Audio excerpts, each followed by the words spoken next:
ഇന്ന് നാം ഒരു പ്രത്യേക വിഷയത്തിലേക്ക് നമ്മുടെ പഠനം, നമ്മുടെ ശ്രദ്ധ കേന്ദ്രീകരിക്കുകയാണ്. അധികം ആരും ചിന്തിക്കാൻ താല്പര്യപ്പെടാത്ത, അല്ലെങ്കിൽ പലപ്പോഴും അത് വിസ്മരിച്ചു പോകുന്ന ഒരു വിഷയമായിട്ട് ഞാൻ മനസ്സിലാക്കുന്നു. യേശു കർത്താവിന്റെ മനുഷ്യത്വം, ദ ഹ്യൂമാനിറ്റി ഓഫ് ജീസസ്. യേശു കർത്താവ് ഈ ഭൂമിയിൽ മനുഷ്യനായി വന്നു എന്ന് നമ്മൾ വിശ്വസിക്കുന്നു, മനസ്സിലാക്കുന്നുവെങ്കിലും അതിൻ്റെ ആ വ്യാപ്തിയും ആഴവും ക്രിസ്തീയ ഉപദേശവും ക്രിസ്തീയ ജീവിതവുമായി അതിൻ്റെ ചേർന്ന് കിടക്കുന്ന ബന്ധവും അതെങ്ങനെയാണ് നമ്മുടെ ആത്മിക ജീവിതത്തെ അധികം ഉറപ്പുള്ളതാക്കി തീർക്കുന്നതെന്നും ഈ പഠനത്തിൽ കൂടി കർത്താവ് മനസ്സിലാക്കുവാനും ഹൃദ്യസ്ഥമാക്കുവാനും നമ്മളെ സഹായിക്കട്ടെ. യേശു കർത്താവിനെ കുറിച്ചുള്ള ആഴമായ വെളിപ്പാടും സമർപ്പണവുമാണ് ക്രിസ്തീയ ജീവിതത്തിന്റെ ആകത്തുക.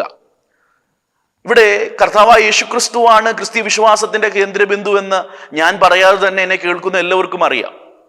Without Jesus there is no Christianity. ലോകത്തിലെ ഏത് മതങ്ങൾ എടുത്താലും അവരുടെ മതസ്ഥാപകനെയോ അല്ലെങ്കിൽ ആ മതത്തിന്റെ മുഖ്യ കഥാപാത്രത്തെയോ മാറ്റിവെച്ചാലും, ആ വ്യക്തി ജീവിച്ചിരിപ്പില്ലേലും, ആ വ്യക്തി കാലയവനിയിൽ മറഞ്ഞു പോയാലും ആ മതത്തിന്റെ പ്രസക്തിക്ക് കുറവില്ല.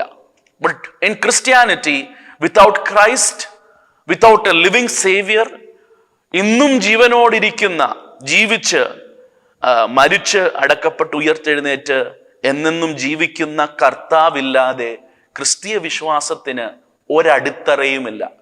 Jesus is everything for Christianity. ക്രിസ്തീയ വിശ്വാസത്തിന്റെ എല്ലാം ക്രിസ്തുവാണ്. പക്ഷെ ഇവിടുത്തെ വലിയൊരു പ്രതിസന്ധി, എന്തിനാണ് നമ്മൾ ഈ വിഷയം പഠിക്കുന്നത്, ഈ വിഷയം കാര്യഗൗരവമായി നമ്മൾ ചിന്തിക്കുന്നതെന്ന് മനസ്സിലാകണമെങ്കിൽ നാം നേരിടുന്ന ഒരു പ്രതിസന്ധി നമ്മൾ മനസ്സിലാക്കണം. ആ പ്രതിസന്ധി 3 നിലകളിൽ ഞാൻ പറയാൻ ആഗ്രഹിക്കുകയാണ്. Why we are studying this topic, ക്രിസ്തുവിന്റെ മാനവികത, ക്രിസ്തുവിന്റെ മനുഷ്യത്വം എന്ന വിഷയത്തിലേക്ക് നമ്മുടെ ശ്രദ്ധ കേന്ദ്രീകരിക്കാൻ കാരണം നാം നേരിടുന്ന ഒരു വലിയ പ്രതിസന്ധിയുണ്ട്. We believe in Jesus, we worship Jesus.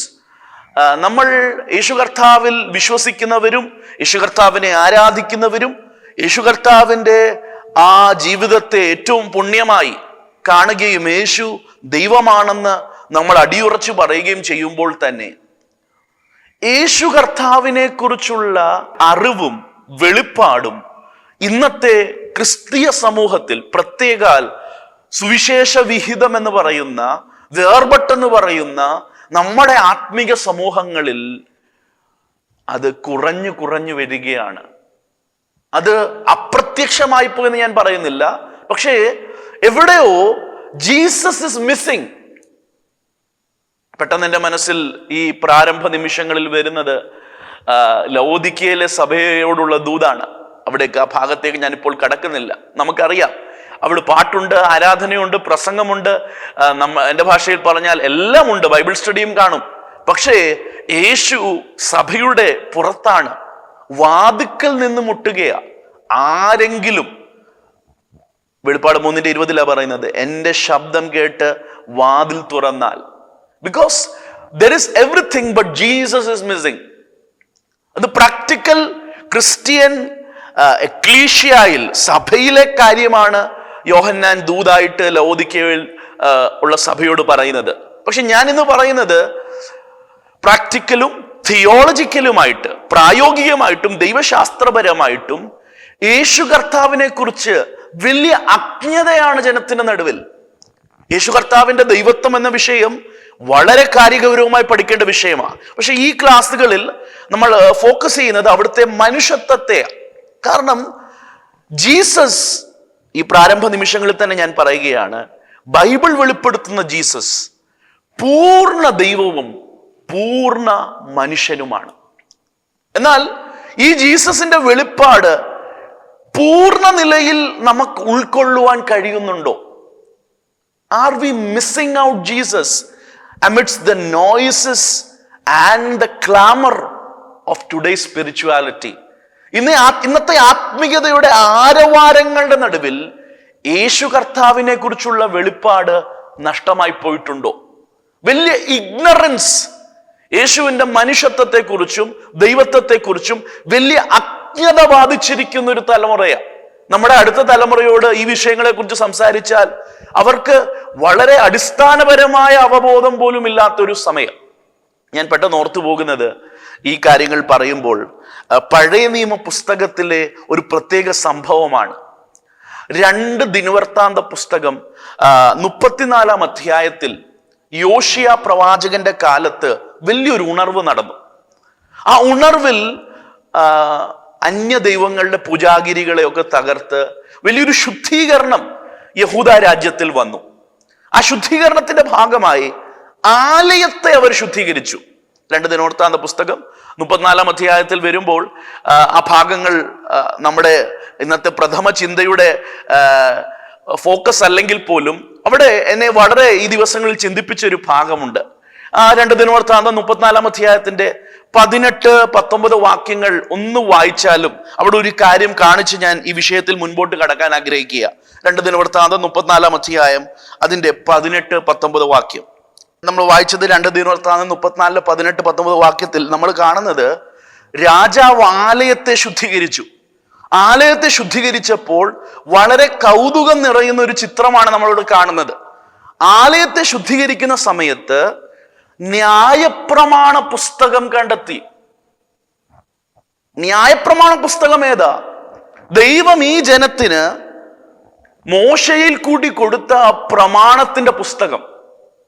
എവിടാ ഈ പ്രമാണത്തിന്റെ പുസ്തകം? ഈ ആലയത്തിൽ വചനത്തെ ഏറ്റവും ഉന്നതമായി കാണേണ്ട ഈ ആലയത്തിൽ ഈ ദൈവപ്രമാണത്തിന്റെ പുസ്തകം, ദിനവൃത്താന്ത പുസ്തകം, മോശയിൽ കൂടി ദൈവം അരുളി ചെയ്ത അവിടുത്തെ വെളിപ്പാട്, അവിടുത്തെ വചനം ആലയത്തിൽ ശേഖരിച്ച പണത്തിന്റെ അടിയിൽ കണ്ടെത്തുകയാണ്. ഞാൻ അതെടുത്ത് പറയാൻ കാരണം, ഈ ഭാഗങ്ങൾ ഞാൻ കഴിഞ്ഞ ദിവസങ്ങളിൽ ചിന്തിച്ചപ്പോൾ എൻ്റെ മനസ്സിൽ വന്ന ചിത്രം, എൻ്റെ മനസ്സിൽ വന്ന, എൻ്റെ ഉള്ളിൽ വളരെ ആഴമായി പതിഞ്ഞ ആ ചിന്ത, എവിടെയോ ഇന്നത്തെ ആത്മീയ സമൂഹത്തിലും ഇതല്ലേ? സഭയുണ്ട്, സഭാ ഹോളുകളുണ്ട്, ആരാധനയുണ്ട്, ആരാധനാലയങ്ങളുണ്ട്, പണത്തിന്റെ പെരുപ്പമുണ്ട്. ഒരു 10, 50, 100 വർഷങ്ങൾക്ക് മുൻപ് ഉണ്ടായിരുന്ന ആ സാമ്പത്തിക ഞെരുക്കങ്ങൾ ഒന്നുമില്ല. ഇന്ന് സമൃദ്ധിയ. ഇന്ന് കത്തീഡ്രലുകളെയും നമ്മൾ വിട്ടുപോകുന്ന ആ ദേവാലയങ്ങളെയും വെല്ലുന്ന സഭാ ഹോളുകൾ ദേശത്തും വിദേശത്തും ലോകത്തിന്റെ വിവിധ രാജ്യങ്ങളിലും നമ്മൾ കെട്ടിപ്പടുത്തുന്നു, പണിതുയർത്തുന്നു. പക്ഷേ യോശിയായുടെ കാലത്തെന്നതുപോലെ ആലയത്തിലെല്ലാം മുറയ്ക്ക് നടക്കുന്നെങ്കിലും ആലയത്തിൽ ഏറ്റവും പ്രാധാന്യം അർഹിക്കുന്ന വചനം, പണത്തിന്റെ, മട്ടീരിയലിസത്തിന്റെ കീഴിൽ revelation of God was swallowed up under material wealth. പണച്ചാക്കിന്റെ അടിയിൽ, ധനശേഖരണങ്ങളുടെ കൂമ്പാരത്തിന്റെ അടിയിൽ ദൈവവചനം മിസ്സായിപ്പോയി. എന്തിനാണ് ഞാൻ ഇത് പറയുന്നത്? ക്രിസ്തുയേശുവിനെ കുറിച്ചുള്ള വെളിപ്പാടാണ് ബൈബിൾ നൽകുന്ന ഏറ്റവും വലിയ വെളിപ്പാട്. യോഹന്നാൻ 5:39-40 ഒക്കെ വായിക്കുമ്പോൾ എടുക്കണ്ട, അവിടെ കർത്താവ് പരീശന്മാരെ ചൂണ്ടി പറഞ്ഞൊരു വാക്കുണ്ട്, നിങ്ങൾ തിരുവെഴുത്തുകളെ ശോധന ചെയ്യുന്നു, അതിൽ നിത്യജീവൻ ഉണ്ടെന്ന് നിങ്ങൾ അറിയുന്നു, അത് എന്നെ കുറിച്ച് സാക്ഷിക്കുന്നു. ജീവൻ പ്രാപിക്കാൻ നിങ്ങൾ എൻ്റെ അടുക്കൽ വരുന്നില്ല. യേശു കർത്താവിന്റെ വെളിപ്പാടാണ് തിരുവെഴുത്തിന്റെ ആകത്തുക. It is the pinnacle of biblical revelation. പക്ഷേ ദുഃഖകരം എന്ന് പറയട്ടെ, വി ആർ ഇഗ്നറന്റ്. പലപ്പോഴും നമ്മൾ അജ്ഞാനികളായിപ്പോയി. യേശുക്രിസ്തു ദൈവമാണെന്ന് നമ്മൾ പറയുന്നു, അല്ലെങ്കിൽ എൻ്റെ രക്ഷിതാവെന്ന് ഞാൻ പറയുന്നു. എന്നാലും യേശുക്രിസ്തു ആരാണെന്ന് ചോദിച്ചാൽ, ദ പേഴ്സൺ ഓഫ് ജീസസ്, യേശു കർത്താവിന്റെ വ്യക്തിത്വം എന്താണെന്ന് ചോദിച്ചാൽ, അവിടുന്ന് ദൈവമാണെന്ന് പറയുമ്പോൾ അതിന്റെ അർത്ഥം എന്താ? അവിടുന്ന് മനുഷ്യനായി തീർന്നു എന്ന് പറയുമ്പോൾ അതിന്റെ അർത്ഥം എന്താ? അവിടുന്ന് ദൈവവും മനുഷ്യനുമായതിന്റെ പ്രസക്തി എന്താ? അവിടുന്ന് മനുഷ്യനായില്ലായിരുന്നെങ്കിൽ എൻ്റെ രക്ഷയെ സംബന്ധിച്ചോ ബൈബിൾ വിശ്വാസത്തെ സംബന്ധിച്ചോ എന്തെങ്കിലും കോട്ടം സംഭവിക്കുമോ? Is it so important? ഈ വിഷയം കേൾക്കുമ്പോഴേ നമ്മുടെ മനസ്സിൽ വരും, ഇത് അത്ര ഇമ്പോർട്ടന്റ് ആണോ? കാരണം അങ്ങനെ വരാൻ കാരണം വി ആർ ഇഗ്നറന്റ്. പലപ്പോഴും ക്രിസ്തു ശാസ്ത്രത്തെക്കുറിച്ചുള്ള ഇഗ്നറൻസ്, അറിവില്ലായ്മ, അതിനെക്കുറിച്ചുള്ള അജ്ഞത ആത്മീക സമൂഹത്തെ ബാധിക്കുന്നു. ഞാൻ പറയട്ടെ, യഥാർത്ഥ ഉണർവ് എന്താണെന്നറിയാമോ? ഉണർവെന്നൊക്കെ പറയുമ്പോൾ പല നിലകളിൽ, വികാര തലങ്ങളിലാണ്, ഉപരിപ്ലവമായ പല അനുഭവങ്ങളിലാണ് നമ്മൾ അതിനെ പരിമിതപ്പെടുത്തുന്നത്. അങ്ങനെയൊന്നുമില്ലെന്നല്ല ഞാൻ പറയുന്നത്. പക്ഷെ real revival is finding Jesus. Real revival is encountering Jesus. Real revival is coming to the right understanding of Jesus from the scriptures. തിരുവെഴുത്തിൽ കൂടി ക്രിസ്തുവിനെ കുറിച്ചുള്ള ശരിയായ വെളിപ്പാട് നമ്മൾക്ക് ലഭിക്കുന്നതാണ് യഥാർത്ഥ ഉണർവ്. യോശിയ എന്ന ബാലനായ രാജാവ് യഥാർത്ഥമായ കർത്താവിന്റെ വഴികളിൽ തന്റെ ജീവിതത്തെ ക്രമപ്പെടുത്തിയപ്പോൾ ദേശത്തെ ഒരു ഉണർവിലേക്ക് നയിക്കുകയാണ്. ആ ഉണർവിന്റെ ആ ഉച്ചകൊടിയാണ് നഷ്ടപ്പെട്ടു പോയ തിരുവെഴുത്തിനെ ആലയത്തിൽ കണ്ടെത്തുകയാണ്. They lost their scripture in their religiosity. അവരുടെ മതത്തിന്റെ ഉള്ളിലാണ് തിരുവെഴുത്ത് നഷ്ടമായത്. ഇന്നത്തെ ആത്മീക സമൂഹത്തോടും എനിക്ക് പറയാനുള്ളത്, we have missed Jesus, we have lost Jesus. ക്രിസ്തു ശാസ്ത്രം, ക്രിസ്തു വെളിപ്പാട്, ക്രിസ്തു ആരാണെന്നുള്ള അവബോധം എവിടോ നമ്മുടെ ചട്ടക്കൂടിന്റെ ഉള്ളിൽ, നമ്മുടേതായ ആ ഫോർമാറ്റിന്റെ ഉള്ളിൽ എല്ലാം മുറക്കി നടക്കുന്നുണ്ടെങ്കിലും യേശു ആരാന്നുള്ള കൃത്യമായ വെളിപ്പാട് ഇന്നത്തെ ആത്മീയ സമൂഹങ്ങളിൽ നിന്ന് അന്യപ്പെട്ടു പോയിരിക്കുക. ഈ സ്റ്റഡിയിൽ നാം മുന്നോട്ട് പോകുമ്പോൾ യേശുവിന്റെ ദൈവത്വം എന്ന വിഷയം എനിക്ക് അധികം ഊന്നൽ കൊടുത്ത് പറയാൻ കഴിയത്തില്ല. അതൊക്കെ ആധികാരികമായി പഠിപ്പിക്കുന്ന ദൈവദാസന്മാർ എൻ്റെ മുൻപിൽ ഉണ്ടെന്ന് ഞാൻ മനസ്സിലാക്കുന്നു. അതിനെക്കുറിച്ച് കൃത്യമായ ബൈബിൾ ദർശനം പ്രാപിച്ചു മുന്നേറുവാൻ നമുക്ക് കർത്താവ് സഹായിക്കട്ടെ. യേശു കർത്താവ് പൂർണ്ണ ദൈവമാണ്, വെറും മനുഷ്യനല്ല, വെറും ഒരു ഗുരുവോ ഒരു പ്രവാചകനോ അല്ല. യേശു കർത്താവിനെ കുറിച്ചുള്ള ബൈബിൾ വെളിപ്പാട് യോഹന്നാൻ 1:1, ആദിയിൽ വചനമുണ്ടായിരുന്നു, വചനം ദൈവത്തോടു കൂടെയായിരുന്നു, വചനം ദൈവമായിരുന്നു. 1:14 പറയുന്നത്, ആ വചനം ജഡമെടുത്ത് നമ്മുടെ നടുവിൽ പാർത്തു. ആ യേശു കർത്താവിന്റെ ദൈവത്വത്തെ യോഹന്നാൻ ഉയർത്തി വെളിപ്പെടുത്തി അതിനെ മറനീക്കി കാണിക്കുമ്പോൾ തന്നെ യോഹന്നാന് ചേർത്ത് പറയാനുള്ളത്, ആ ദൈവം, ആ നിത്യനായ ദൈവം, ആ വചനം, ആരംഭമില്ലാത്ത ദൈവപുത്രൻ ജഡത്തിൽ വെളിപ്പെട്ടു. ആ യേശു കർത്താവിന്റെ മനുഷ്യത്വത്തിലേക്കാണ് നമ്മളെ ലീഡ് ചെയ്യുന്നത്. ഒന്ന് ഞാൻ പറഞ്ഞു, നമ്മുടെ ആത്മീയ സമൂഹത്തിൽ ഇതിനെക്കുറിച്ച് അജ്ഞത വളരെ വ്യാപിച്ചിരിക്കുക. രണ്ടാമത് അതിനോട് ചേർത്ത് എനിക്ക് പറയാനുള്ളത്, അജ്ഞത മാത്രമല്ല, എവിടോ യേശു കർത്താവിന്റെ വ്യക്തിത്വത്തെക്കുറിച്ചുള്ള പൂർണ്ണ ധാരണ നമ്മുടെ നടുവിൽ എത്രമാത്രം ഉണ്ടോ ഇല്ലയോ എന്ന് ഞാൻ അറിയുന്നില്ല. പലരോട് സംസാരിക്കുമ്പോൾ ഞാൻ മനസ്സിലാക്കുന്നത്, യേശു കർത്താവിന്റെ മനുഷ്യത്വം, യേശു കർത്താവിന്റെ ഈ ജഡയവതാരത്തിൽ ഉണ്ടായിരുന്ന ആ അനുഭവങ്ങളെ കുറിച്ച് പല തെറ്റിദ്ധാരണകൾ പല മനസ്സുകളിലുണ്ട്. ഞാൻ 1-2 വാക്യങ്ങൾ കാണിക്കുമ്പോൾ ഈ വിഷയത്തിന്റെ ഗൗരവം നിങ്ങൾക്ക് മനസ്സിലാകും. 1 യോഹന്നാന്റെ ലേഖനത്തിലേക്ക് നമ്മൾ വരുമ്പോൾ യേശു കർത്താവിന്റെ മനുഷ്യത്വത്തെ വരച്ചു കാട്ടുന്ന ഒരു ലേഖനമാണ് 1 യോഹന്നാൻ. നമ്മൾ പുതിയ നിയമത്തിലെ പല ഭാഗങ്ങളിൽ നിന്നാണ് ഈ ദിവസങ്ങളിൽ ചിന്തിക്കുന്നെങ്കിലും ഈ 1 യോഹന്നാന്റെ ലേഖനത്തിൽ വരുമ്പോൾ യോഹന്നാൻ പറയുന്ന ചില വളരെ കട്ടിയായ ചില വാക്കുകളുണ്ട്. 1 യോഹന്നാന്റെ ലേഖനം 2-ാം അധ്യായം അതിൻ്റെ 18-ാം വാക്യം എന്താ പറയുന്നത്? 1 യോഹന്നാന്റെ ലേഖനം 2-ാം അധ്യായം 18-ാം വാക്യം നോക്കിയേ. യോഹന്നാൻ പറയുന്നത് എന്താ? കുഞ്ഞുങ്ങളിൽ അന്ത്യനാഴികയാണ്, നിങ്ങൾ കേട്ടതുപോലെ എതിർ ക്രിസ്തു വരുന്നുണ്ട്, അനേക എതിർ ക്രിസ്തുക്കൾ വന്നു കഴിഞ്ഞു. അന്ത്യനാഴികയുടെ പ്രത്യേകത ക്രിസ്തുവിനെ കുറിച്ചുള്ള അജ്ഞത മാത്രമല്ല, ക്രിസ്തുവിന് വിപരീതമായ പല ശക്തികൾ തലപൊക്കുന്ന ഒരു കാലഘട്ടമാണ്. ആ ക്രിസ്തുവിന് വിപരീതമായി നിൽക്കുന്ന ആ പ്രതിഭാസത്തെയാണ്, ആ വ്യക്തിത്വത്തെയാണ് ആന്റി ക്രൈസ്റ്റ്. കുഞ്ഞുങ്ങളെ, ഇത് അന്ത്യനാഴികയാ. നിങ്ങൾക്കറിയാം എതിർ ക്രിസ്തു വരുന്നുണ്ട്, പക്ഷെ ഓൾറെഡി വന്നു കഴിഞ്ഞു. ഓൾറെഡി വന്നു കഴിഞ്ഞെന്ന് പറയുമ്പോൾ 2 യോഹന്നാൻ 1:7 ഒന്ന് വായിച്ചേ. 2 യോഹന്നാൻ 1:7. ആരാണ് എതിർ ക്രിസ്തു? ആരാണ് ക്രിസ്തു നിഷേധി? 2 യോഹന്നാൻ 1:7 എന്താ പറയുന്നത്? നോക്കിയേ, ഇവിടെ പറയുന്നത് ആരാണ് എതിർ ക്രിസ്തു, ആരാണ് വഞ്ചകൻ?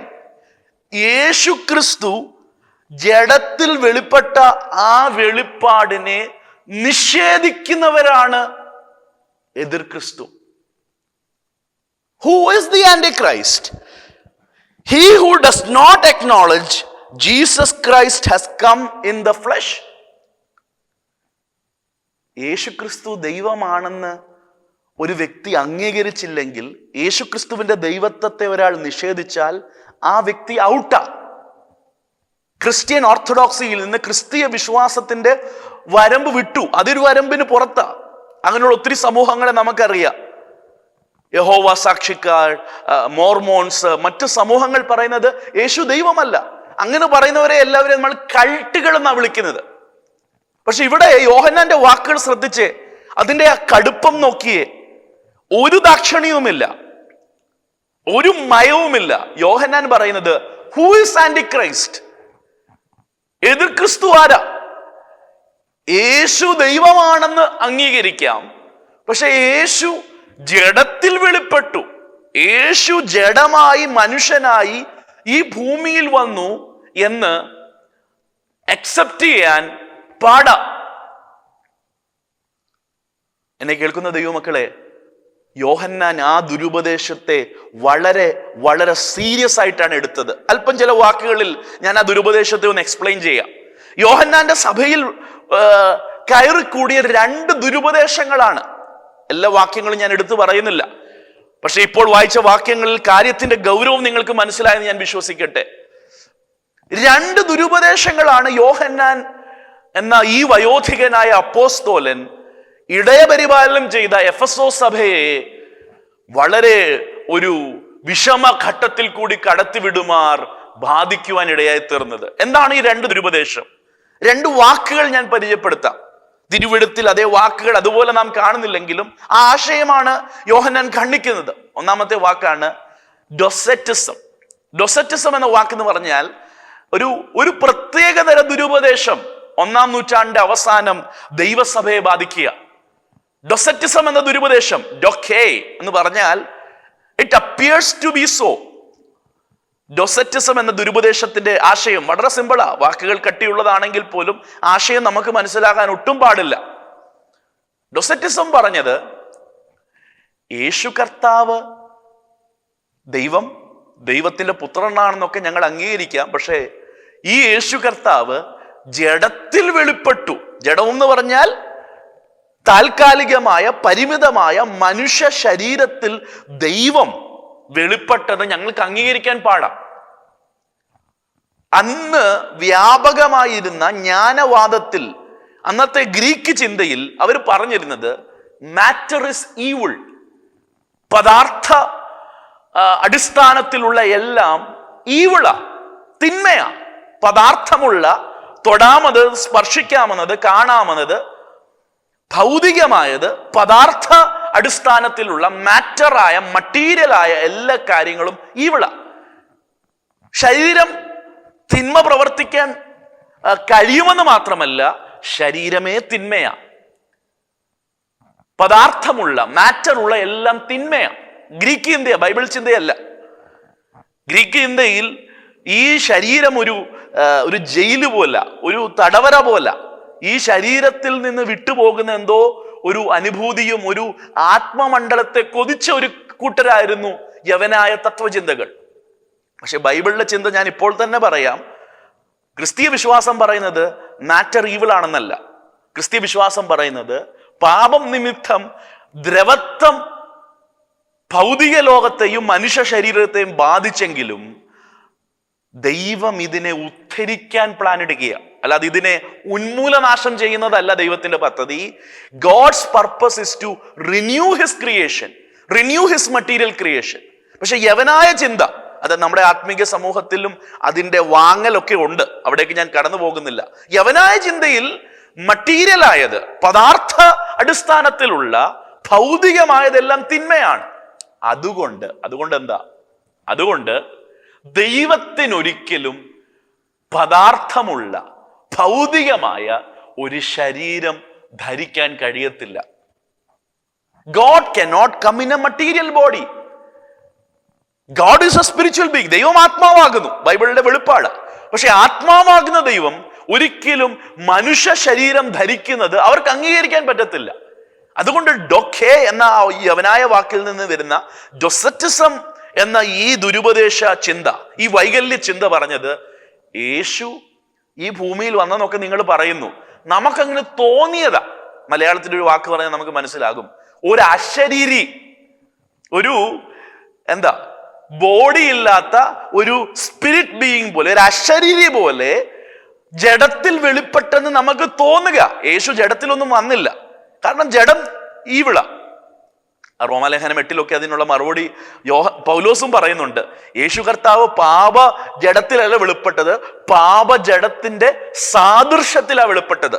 കർത്താവ് അനുവദിച്ചാൽ നമ്മളത് തുടർന്ന് ചിന്തിക്കുമ്പോൾ നമ്മുടെ ചിന്തകളിൽ ആ വിഷയങ്ങളൊക്കെ നമ്മൾ ചിന്തിക്കാൻ, ഗൗരവമായി മനസ്സിലാക്കാൻ ശ്രമിക്കും. പക്ഷെ ഈ പ്രാരംഭ നിമിഷങ്ങളിൽ എന്താണ് ഹ്യൂമാനിറ്റി ഓഫ് ജീസസ് എന്ന വിഷയം ഇത്ര ഇമ്പോർട്ടന്റ് ആകുന്നതെന്ന് ഞാൻ പറഞ്ഞു വരികയാണ്. ഒന്ന്, ഇതിനെക്കുറിച്ചുള്ള അജ്ഞത നമ്മുടെ സമൂഹത്തിലുണ്ട്. Jesus is missing. അതാണ് എൻ്റെ ഒരു പരിമിതമായ ശുശ്രൂഷ പരിചയത്തിൽ ഞാൻ മനസ്സിലാക്കുന്നത്. നമുക്ക് പുറമെ എല്ലാം ഉണ്ട്, പക്ഷെ എവിടോ കർത്താവിനെ വേണ്ട നിലയിൽ നമ്മൾ ഉൾക്കൊണ്ടിട്ടുണ്ടോ? ആ വെളിപ്പാട്, അവിടുത്തെ പ്രകൃതം, മനുഷ്യത്വം, ദൈവത്വം, അവിടുത്തെ നിത്യത്വം, അവിടുന്ന് ആരാണെന്ന് വേണ്ട നിലയിൽ നമ്മൾ മനസ്സിലാക്കിയിട്ടുണ്ടോ? ഇഗ്നറൻസാ. 2, ഇഗ്നറൻസ് മാത്രമല്ല, യഥാർത്ഥ ബൈബിൾ വെളിപ്പാടിനെ വിരോധിക്കുന്ന, ഒപ്പോസ് ചെയ്യുന്ന പലതും കയറിക്കൂടിയിട്ടുണ്ട്. അങ്ങനെ കയറിക്കൂടിയവരെ യോഹന്നാൻ വിളിക്കുന്നത് antichrist. Real Christ revelation against ആയിട്ടുള്ളതെല്ലാം ആന്റി ക്രൈസ്റ്റ്. യഥാർത്ഥ ക്രിസ്തു വെളിപ്പാടിന് എതിരെ ഉള്ളതെല്ലാം, വിപരീതമായതെല്ലാം എതിർ ക്രിസ്തുവാ.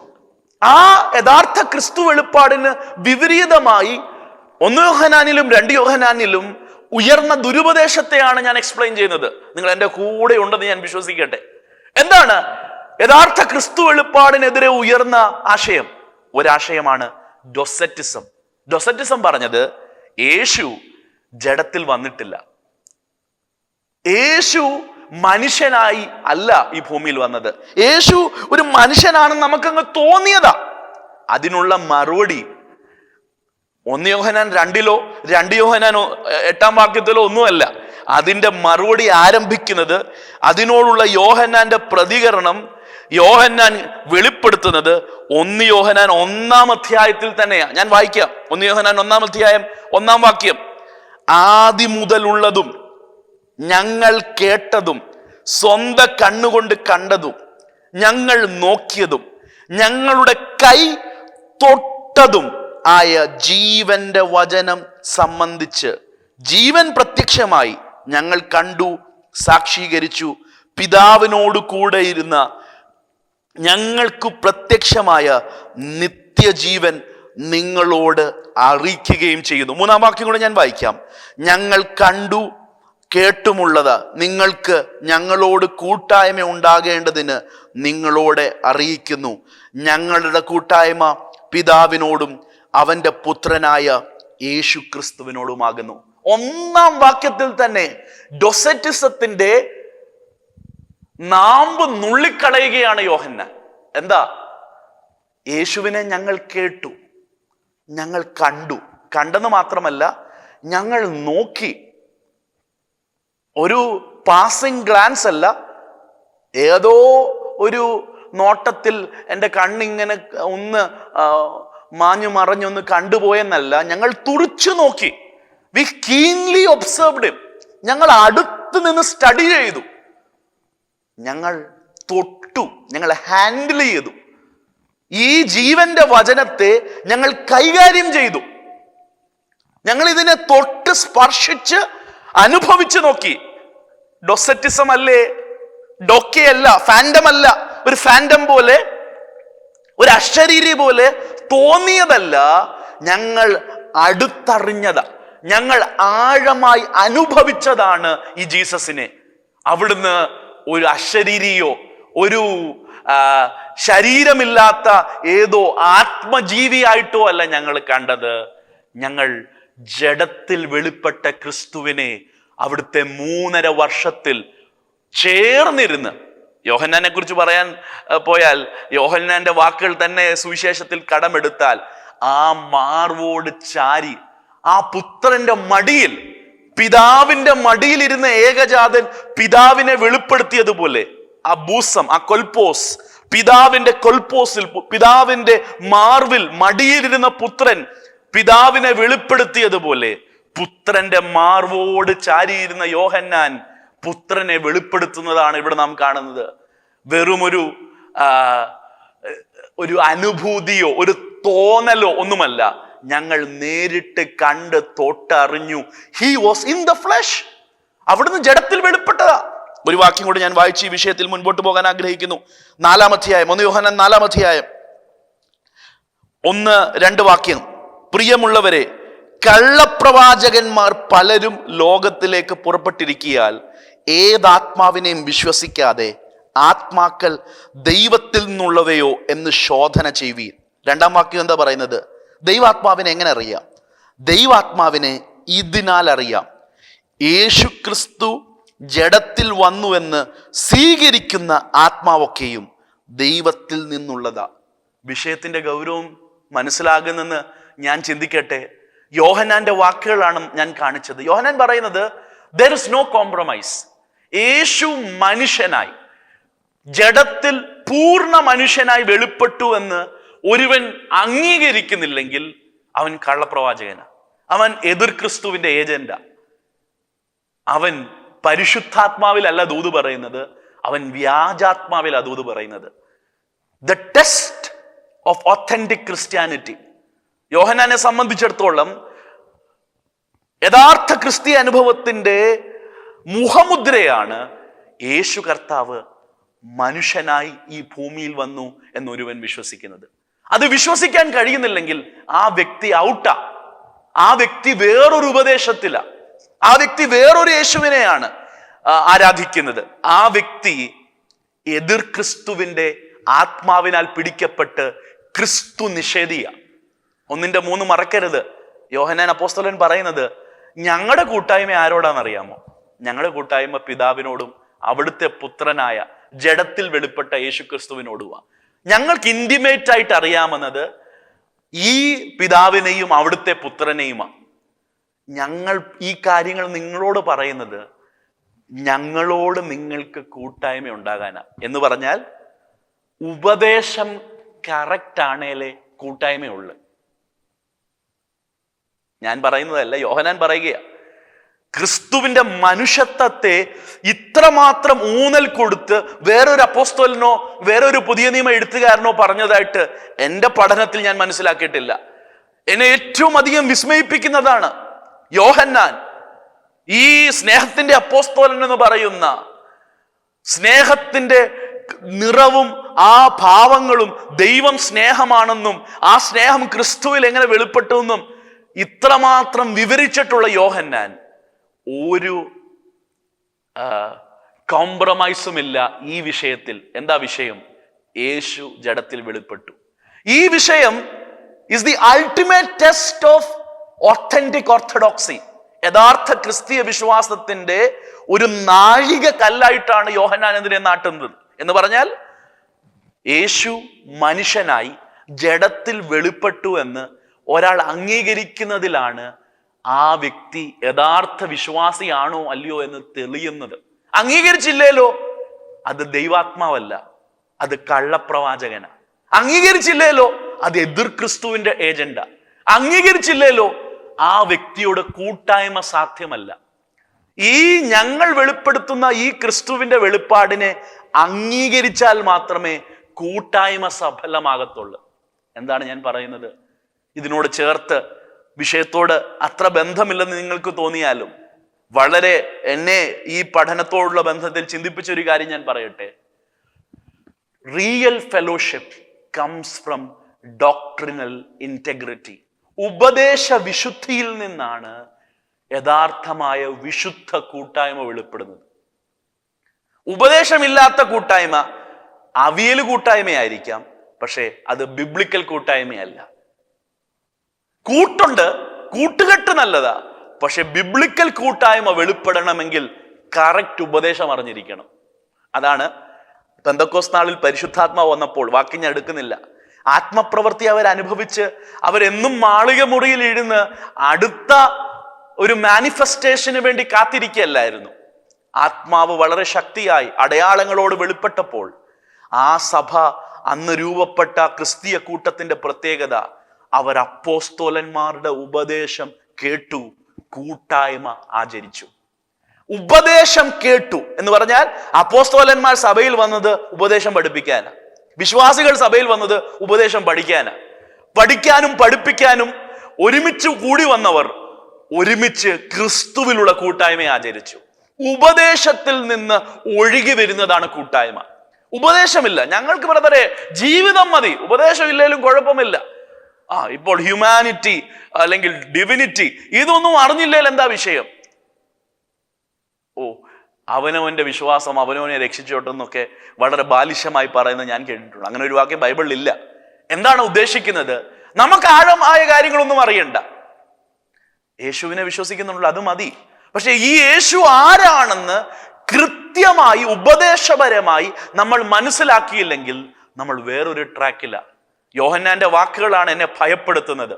ഹ്യൂമാനിറ്റി ഓഫ് ജീസസിനെ കുറിച്ചുള്ള കറക്റ്റ് ബിബ്ലിക്കൽ അണ്ടർസ്റ്റാൻഡിങ് ഇല്ലെങ്കിൽ നമ്മൾ കള്ളപ്രവാചകനും എതിർ ക്രിസ്തുവും സഞ്ചരിക്കുന്ന വിപരീത ദിശയിലാണെന്നാണ് യോഹന്നാൻ പറയുന്നത്.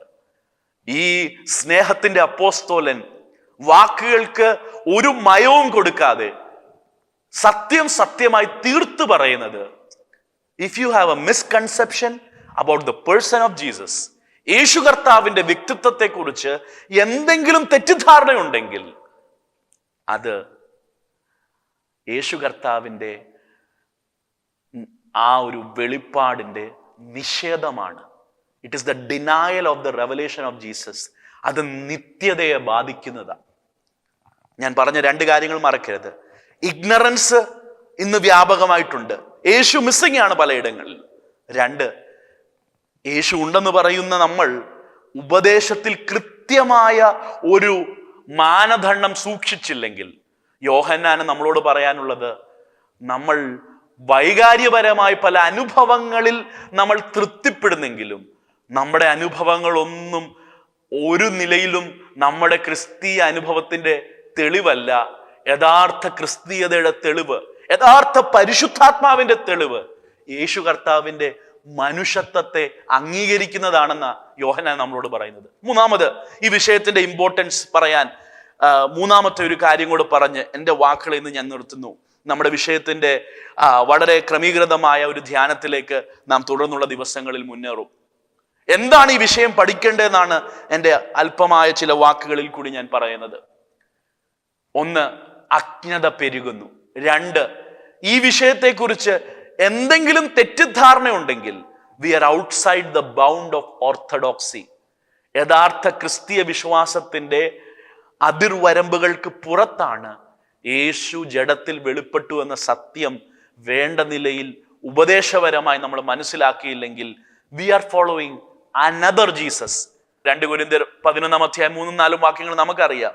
ഞങ്ങൾ പ്രസംഗിച്ചിട്ടില്ലാത്ത മറ്റൊരു യേശുവിനെ, മറ്റൊരു യേശു. കമ്പോളത്തിൽ, ആത്മീയ കമ്പോളത്തിൽ പല യേശു ഉണ്ട്, പല ജീസസുകൾ ഇന്നത്തെ ആത്മീയ മാർക്കറ്റിൽ നമുക്ക് കാണാം. പക്ഷെ ബൈബിൾ വെളിപ്പെടുത്തുന്ന ഒരു യേശു ഉണ്ട്. അതാണ് അപ്പോസ്തല പ്രവൃത്തി 1-11 വാക്യത്തിൽ പറയുന്നത്, ഗലീല പുരുഷന്മാരെ, നിങ്ങൾ ആകാശത്തേക്ക് തുറിച്ചു നോക്കുന്നത് എന്താ? നിങ്ങൾ കാണുക നിങ്ങളെ വിട്ടുപോയ അതേ യേശു, ദാറ്റ് വെരി സെയിം ജീസസ്, അതേ യേശു ഈ വാനമേഘങ്ങളെ പിളർത്തി മടങ്ങി വരും. That same Jesus. ഈ യേശു ആരാ? ദൈവമായിരുന്നവൻ, ജഡത്തിൽ മനുഷ്യനായി വെളിപ്പെട്ട, 33.5 വയസ്സ് ഈ ഭൂമിയിൽ അവിടുത്തെ പൂർണ്ണ ദൈവത്വത്തിലും മനുഷ്യത്വത്തിലും ജീവിച്ച് മരിച്ച് അടക്കപ്പെട്ട് ഉയർത്തെഴുന്നേറ്റ് 44 ശിഷ്യന്മാരോടുകൂടെ പാർത്ത് ഉയരെ കരേറിപ്പോയ ദാറ്റ് സെയിം ജീസസ്, അതേ യേശുവാണ് മടങ്ങി വരുന്നത്. ആ യേശു ആരാണെന്നുള്ള വെളിപ്പാടില്ലെങ്കിൽ that's a different Jesus. Are we waiting for that same Jesus to come back, or are we in doctrinal error where there is another Jesus in our mind? നമ്മുടെ ഈ പഠനത്തിൽ അത് വ്യക്തമാകും. മൂന്നാമത് ഉള്ള വിഷയം ഞാൻ ഒന്ന് പറഞ്ഞ് വളരെ ചുരുക്കി പറഞ്ഞ് എൻ്റെ വാക്കുകൾ നിർത്താം. എന്നെ ബൈബിൾ പഠനത്തിൽ ഏറ്റവും അധികം സ്തംഭിപ്പിച്ച, എന്നെ ഏറ്റവും അധികം ഷോക്ക് ചെയ്തൊരു കാര്യം, ഈ ബൈബിളിൽ പറഞ്ഞിരിക്കുന്ന ഒരു വലിയൊരു സത്യം യേശു കർത്താവുമായിട്ടുള്ള ബന്ധത്തിലും ക്രിസ്തീയ ജീവിതവുമായിട്ടുള്ള ബന്ധത്തിലും എന്നെ ശരിക്കും ഞെട്ടിച്ചു കളഞ്ഞൊരു സത്യമാണ്. നിങ്ങൾക്ക് ആ ഞെട്ടലുണ്ടായിട്ടുണ്ടെന്ന് എനിക്കറിയത്തില്ല. പക്ഷെ ബൈബിൾ പഠിക്കുമ്പോൾ എന്നെ ഏറ്റവും അധികം ട്രബിൾ ചെയ്തൊരു കാര്യം, തിരുവെഴുത്തിൽ ഉടനീളം പ്രത്യേകാൽ യേശു കർത്താവിന്റെ വാക്കുകളിലും അല്ലാതെയും നമ്മൾ കാണുന്ന ഒരു പ്രത്യേക ഒരു വിളിയും പ്രയോഗവുമുണ്ട്. എന്താണെന്നറിയാമോ? 1 പത്രോസ് 2:11 വരുമ്പോൾ അത് വ്യക്തമാകുന്നു. ഇതിനായിട്ടല്ലോ നിങ്ങളെ വിളിച്ചിരിക്കുന്നത്. നമ്മുടെ വിളി എന്താ? ക്രിസ്തുവും കഷ്ടം അനുഭവിച്ചു, തൻ്റെ കാൽച്ചുവടുകളെ പിന്തുടരുവാൻ ഒരു മാതൃക വെച്ചേച്ചു പോയി. യേശു കർത്താവിന്റെ മനുഷ്യത്വം, യേശു കർത്താവിന്റെ പുണ്യ ജീവിതം, 33.5 തിരുവയസ്സെന്ന് നാം പറയുന്ന ജീവിതം പഠിക്കാൻ വേണ്ടി മാത്രമുള്ള ഒരു ജീവിതമല്ല, ഉപദേശപരമായി ഗ്രഹിച്ചാൽ മാത്രം പോരാ. ബൈബിൾ പറയുന്നത് ആ ജീവിതത്തെ നമ്മൾ അനുകരിക്കണം. യേശു കർത്താവിന്റെ നാവിൽ കൂടി വന്ന ഏറ്റവും റിപ്പീറ്റഡ് ആയിട്ടുള്ള ഒരു പ്രയോഗമാണ് ഫോളോ മീ, എന്നെ അനുഗമിക്കുക. ചുങ്കം പിരിക്കുന്ന മത്തായിയുടെ ചുങ്കസ്ഥലത്ത് എന്ന് അവിടുന്ന് വിളിച്ചു പറഞ്ഞ വാക്കുകൾ അതാണ്, എന്നെ അനുഗമിക്കുക. മീൻപിടുത്തക്കാരായ പത്രോസിനോടും യോഹന്നാനോടും യാക്കോബിനോടും പറഞ്ഞ വാക്കുകൾ അതാണ്. പടകും വലയൊക്കെ വിട്ടവർ ഇറങ്ങി തിരിച്ചത് ഈ വാക്കിന് പുറത്താ, ഫോളോ മീ, എന്നെ അനുഗമിക്കുക. പുതിയ നിയമത്തിൽ പ്രത്യേകിച്ച് സുവിശേഷങ്ങളിലും ലേഖനങ്ങളിലെല്ലാം ഉടനീളം കാണുന്ന ഒരു വാക്കാണ് യേശുവിനെ അനുകരിക്കുക, ഫോളോയിങ് ജീസസ്. അതാണ് പത്രോസ് 2:11 പറയുന്നത്. യേശു ഒരു മാതൃക വച്ചേച്ചു പോയി. ആ കാൽപ്പാടുകളെ നമ്മൾ ഫോളോ ചെയ്യണം. ഇവിടെ ഞാൻ പറയട്ടെ, നമ്മുടെ പഠനത്തിന്റെ പ്രസക്തി ഇരിക്കുന്നത് യേശു പൂർണ്ണ മനുഷ്യൻ അല്ലായിരുന്നെങ്കിൽ ജീസസിനെ ഫോളോ ചെയ്യുന്നത് ഇമ്പോസിബിളാ. യേശു പറയുന്ന വാക്കുകൾ പ്രായോഗികമേ അല്ല. യേശു ദൈവമല്ലേ? യേശു പൂർണ്ണ ദൈവമായ ദൈവം മനുഷ്യനായി വെളിപ്പെട്ടെന്നൊക്കെ പറയുമ്പോൾ ദൈവത്തെ എനിക്ക് ഫോളോ ചെയ്യാൻ പറ്റുമോ? ഞാൻ വെറും മനുഷ്യനല്ലേ. അവിടുത്തെ കാൽപാതുകളെ, അവിടുത്തെ ഫുഡ് സ്റ്റെപ്സിനെ ഫോളോ ചെയ്യണമെന്ന് പറഞ്ഞാൽ മനുഷ്യനായ എനിക്ക് അതൊരു ഇമ്പോസിബിൾ ടാസ്കാ. ഉസൈൻ ബോൾട്ടിനെ കാണിച്ചിട്ട് ഈ ഉസൈൻ ബോൾട്ടിനെ പോലെ ഓടണം എന്ന് പറഞ്ഞാൽ എന്നെ കേൾക്കുന്ന നമ്മൾക്ക് ആർക്കും പറ്റത്തില്ല. കാരണം അദ്ദേഹത്തിന്റെ ആ കാര്യത്തിലുള്ള കായിക ക്ഷമത മറ്റൊരു നിലവാരത്തില. ഒരു ഉദാഹരണം ഞാൻ പറഞ്ഞതാ. എന്ന് പറഞ്ഞതുപോലെ യേശു കർത്താവിനെ അനുകരിക്കുക, ഒരുവനെ അനുകരിക്കാൻ ഇച്ഛിച്ചാൽ എന്നൊക്കെ പറയുമ്പോൾ ഈ വാക്യങ്ങളൊക്കെ അർത്ഥവത്താകുന്നത് യേശു സമ്പൂർണ്ണ മനുഷ്യനായതുകൊണ്ട് മാത്രമാണ് യേശുവിനെ അനുഗമിക്കുന്നത് സാധ്യമാകുന്നത്. ഒരു വാക്യം മാത്രം നിങ്ങളുടെ മുൻപിൽ ഞാൻ കാണിക്കുന്നു. 1 തീമോത്തിയോസിന്റെ ലേഖനം 3-ാം അധ്യായം അതിന്റെ 16-ാം വാക്യം. 1 തീമോത്തിയോസിന്റെ ലേഖനം 3-ാം അധ്യായം 16-ാം വാക്യം. നമ്മളെ എല്ലാവരെയും കർത്താവ് വിളിച്ചിരിക്കുന്നത് ഒരു ക്രിസ്തീയ ജീവിതം ഉഴപ്പിത്തല്ലി തല്ലിക്കൂട്ടി ഒരു പരുവത്തിന് ഒരു പൊത്തുവരുത്ത വിശ്വാസിയായി ഞാൻ ജീവിച്ചോളാം എന്ന് പറഞ്ഞ് ഒരു ക്രിസ്തീയ ജീവിതം നയിക്കാനല്ല. നമ്മളെല്ലാവരെയും വിളിച്ചിരിക്കുന്നത് ജീസസിനെ ഫോളോ ചെയ്യാനാ. പക്ഷെ അതെങ്ങനെയാ സാധ്യമാകുന്നത്? ഒരു ഗോഡ്ലി ലൈഫിലേക്കാണ് നമ്മളെ വിളിച്ചിരിക്കുന്നത്. പൗലോസിന്റെ ആ പ്രസ്താവന ഒന്ന് ശ്രദ്ധിച്ചു നോക്കിയേ. 1 തീമോത്തിയോസ് 3:16 ഒന്ന് വായിച്ചാലോ. യേശു കർത്താവിനെ കുറിച്ചുള്ള വളരെ വളരെ പ്രസക്തമായ വെളിപ്പെടുത്തലുകളാണ് പൗലോസ് നടത്തുന്നത്. അവൻ ജഡത്തിൽ വെളിപ്പെട്ടു, ആത്മാവിൽ നീതീകരിക്കപ്പെട്ടു, ദൂതന്മാർക്ക് പ്രത്യക്ഷനായി, ജാതികളുടെ ഇടയിൽ പ്രസംഗിക്കപ്പെട്ടു, ലോകത്തിൽ വിശ്വസിക്കപ്പെട്ടു, തേജസ്സിൽ എടുക്കപ്പെട്ടു എന്നിങ്ങനെ ദൈവഭക്തിയുടെ മർമ്മം വലിയതാകുന്നു. ദൈവഭക്തിയുടെ മർമ്മം, ദ മിസ്റ്ററി ഓഫ് ഗോഡ്ലിനെസ്. എന്നെ കേൾക്കുന്ന ദൈവമക്കൾ, പ്രത്യേകിച്ച് എത്രയോ വർഷങ്ങളായി ദൈവവചനം പഠിക്കുവാൻ ഈ ഓൺലൈൻ ബൈബിൾ സ്കൂളിൽ ചേർന്നവരാണ്. വളരെ ബൈബിൾ പഠനത്തോടെ ഗൗരവവും നീതിയും പുലർത്തുന്ന ദൈവമക്കളാണ്. എനിക്ക് വളരെ ഉറപ്പുണ്ട്, നമ്മളെല്ലാം ഭക്തിയോടെ ജീവിക്കാൻ ആഗ്രഹിക്കുന്നവരാ, നമ്മളെല്ലാം വിശുദ്ധിയിൽ ജീവിക്കാൻ ആഗ്രഹിക്കുന്നവരാ. ബൈബിൾ പറയുന്നത് പോലെ യേശുവിനെ അനുഗമിക്കുവാനും യേശു ജീവിച്ച മാതൃകയിൽ ജീവിപ്പാനും ആശയമുള്ളവരാ. നമ്മുടെ പണ്ടത്തെ പാട്ടുകളൊക്കെ അങ്ങനെയായിരുന്നു. ഇന്നത്തെ അടിച്ചുപൊളി പാട്ടുകളല്ല. പണ്ട് കാലങ്ങളിൽ എഴുതിയ പാട്ടുകളിൽ എൻ്റെ ആയുസ്സിന്റെ നാളെല്ലാം നീ പോയ വഴിയെ പോകുവാൻ ആശയോടെ യേശുവേ എന്നെ ഞാൻ ജീവബലിയായി നൽകുന്നു. അതായിരുന്നു ക്രിസ്തീയ പെന്തക്കോസ്ത് വിശ്വാസത്തിന്റെ ആ പ്രായോഗിക സമർപ്പണം. The practical consecration of Pentecostal faith was imitating Jesus. പക്ഷേ കാലം മുന്നോട്ട് പോയപ്പോൾ അതൊക്കെ വിട്ടുപോയി. പക്ഷെ എന്നെ കേൾക്കുന്ന ദൈവമക്കൾ, വചനത്തെ സ്നേഹിക്കുന്നവരും ഭക്തിയുള്ള ജീവിതം നയിക്കുവാൻ സമർപ്പിക്കപ്പെട്ടവരുമാണെന്ന് ഞാൻ മനസ്സിലാക്കുന്നു. ഈ വാക്യം ഒന്ന് നോക്കിയേ. ദൈവഭക്തിയുടെ മർമ്മം എന്താ? What is the mystery of godliness? എല്ലാവർക്കും ഭക്തിയോടെ ജീവിക്കണം. അതിനൊരു സീക്രറ്റ് ഉണ്ട്.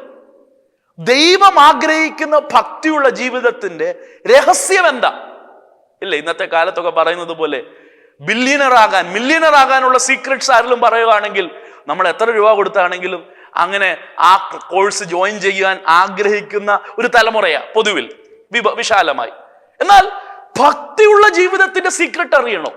ഭക്തിയുള്ള ജീവിതത്തിന്റെ രഹസ്യം എന്താണെന്നറിയാമോ? The secret of godliness is Jesus came and lived in humanity, in human flesh. യേശു ജഡത്തിൽ വെളിപ്പെട്ടതാണ്. ദൈവമായിരുന്നവൻ മനുഷ്യനായി തീർന്നതാണ്. നിത്യയുഗങ്ങൾ, ആരംഭമില്ല യുഗങ്ങളിൽ ദൈവമായി സ്വർഗത്തിന്റെ മണിമകുടമായിരുന്നവൻ മനുഷ്യനായി താണഭൂമിയിൽ നമ്മളിൽ ഒരുവനെ പോലെ പൂർണ്ണ മനുഷ്യത്വം ധരിച്ച ജഡത്തിൽ വെളിപ്പെട്ടതാണ് ദൈവഭക്തിയുടെ മർമ്മം. The mystery of godliness is that Jesus took on human flesh. യേശു ജഡത്തിൽ വെളിപ്പെട്ടില്ലായിരുന്നെങ്കിൽ ഭക്തിയുള്ള ജീവിതം അസാധ്യമായനെ. യേശു മനുഷ്യനായി തീർന്നതാണ്, അവിടുത്തെ മനുഷ്യത്വമാണ് ഭക്തിയുള്ള ജീവിതത്തിന്റെ രഹസ്യം, മർമ്മം. എൻ്റെ വാക്കുകളെ ഞാൻ ഇവിടെ നിർത്തുക. 3 കാര്യങ്ങളാണ് നമ്മൾ ചിന്തിച്ചത്. Why we study the humanity of Jesus. യേശു കർത്താവിന്റെ മനുഷ്യത്വം എന്തിനു പഠിക്കണം? 1, യോശിയായുടെ കാലത്തെന്നതുപോലെ വചനം മിസ്സായി, ജീസസിനെ മിസ്സായി. മുറയ്ക്ക് ആത്മീയതയുടെയും ഭക്തിയുടെയും പരിവേഷങ്ങൾ നടക്കുന്നുണ്ടെങ്കിലും ക്രിസ്തുരഹിത ഒരു ആത്മീക സംസ്കാരത്തിൽ ഇന്ന് വ്യാപകമായി വേർപെട്ട സമൂഹം അകപ്പെട്ടു പോയോ എന്ന് ഞാൻ ഭയപ്പെടുന്നു.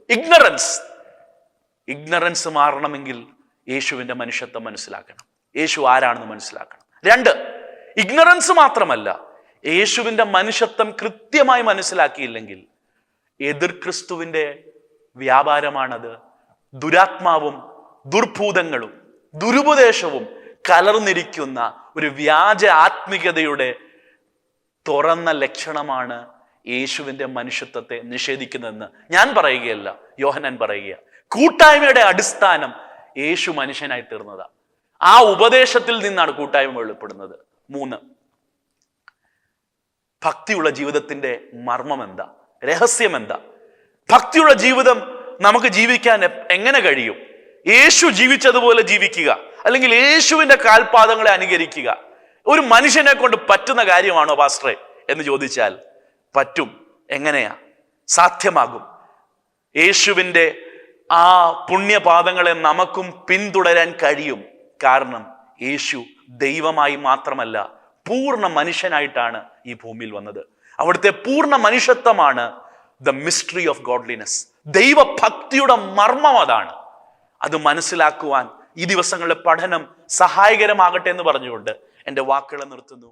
God bless you.